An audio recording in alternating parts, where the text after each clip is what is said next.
A boy they called socially awkward. Who would forget the world when he started coding? Who didn't know how to talk to people? But who gave birth to the world's most powerful AI? Who got fired from the very company he built?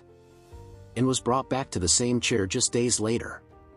In the middle of thunderous applause. Because the world realized. This man wasn't just a CEO, he was a movement. This is the story of Sam Altman. A coder. A visionary. A rebel.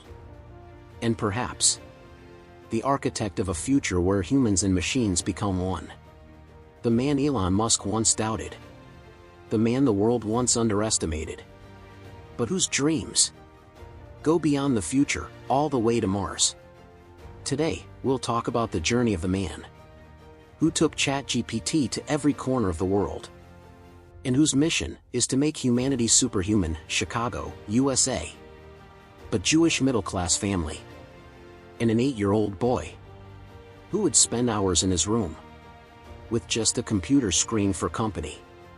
His name, Samuel Harris Altman. As a child, Sam was called introverted. Some even said, he's not normal. Because while other kids were playing football, Sam was learning the C programming language. His first computer was like a magical box to him. He used to say, "Inside this machine, I find my own world." By the age of 10, Sam had built his first game. By 13, he was experimenting with networking and encryption. His mother, a dermatologist, once said, "I thought my son would become a doctor. But I could see it in his eyes, he was meant for the world of machines, not people." By the time he reached high school, Sam was already coding at the level of Harvard and MIT students. But there was one problem. He didn't talk to anyone. No friends at school. No parties.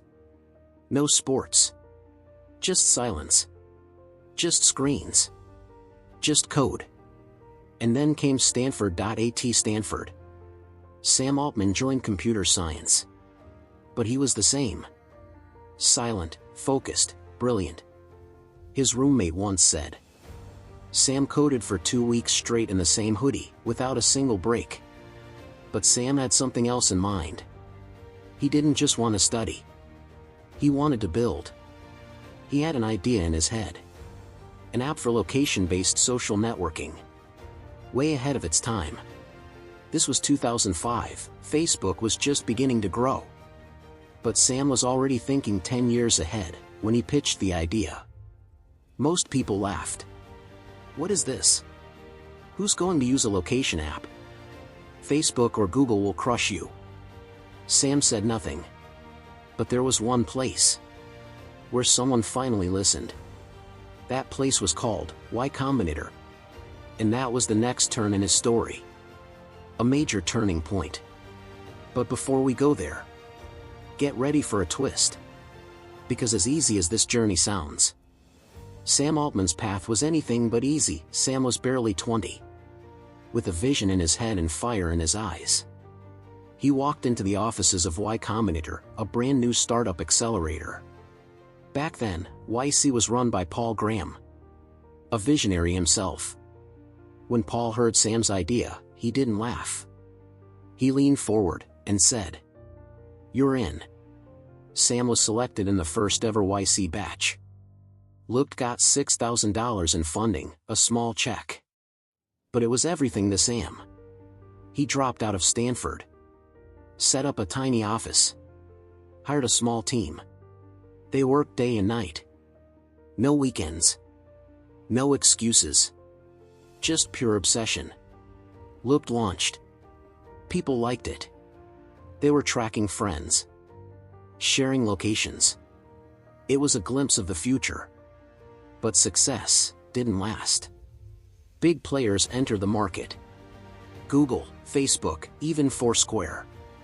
Lost momentum. User growth slowed. Investors got nervous. Sam realized, even great ideas fail if timing isn't right. In 2012, Looked was acquired for $43 million. Not a failure, but not the unicorn Sam had dreamed of either. But for Sam, it wasn't about money. It was about the next big thing. And that came from a surprising place. Y Combinator again.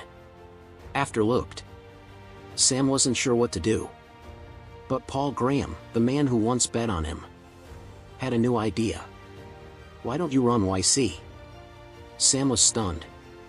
He wasn't an investor. He wasn't a manager. But Paul saw something in him. In 2014, at just 29, Sam Altman became the president of Y Combinator. He was now guiding the next generation of startups. Airbnb, Dropbox, Reddit, Stripe, DoorDash. Sam wasn't just building one company now. He was building the builders of the future.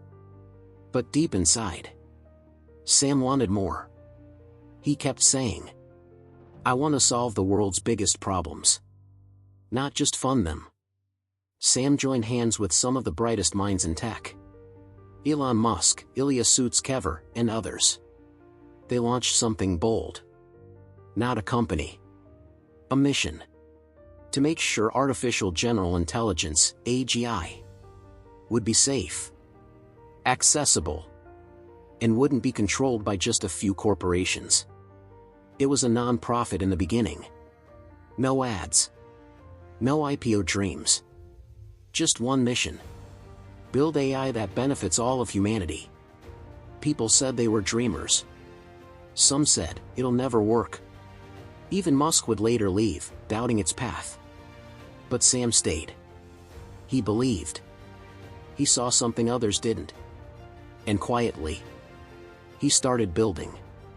They started experimenting. AI that could complete sentences, translate languages, answer questions. Each version more powerful than the last. And then, they made something that would change everything. But no one knew it yet. Coming up next. Struggles. Doubts. The rise of ChatGPT. And Sam's fall and rise again.